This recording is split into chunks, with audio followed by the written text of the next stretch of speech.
Mira, ahora no voy a fallar. Este mensaje va para mi gatita que hace un año murió. Se llama Kristen.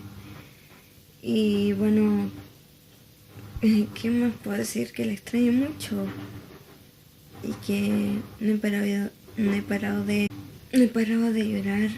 Y este sábado, sí, el sábado, ¿cuándo fue? No importa, fue el sábado que pasó ya, porque ahora estamos el lunes, obvio. La cosa es que el sábado yo lloré toda la tarde y fue por ella. Y bueno, también por que extraño a una amiga que ya no tengo, así que fueron por esas dos razones. Eso es todo.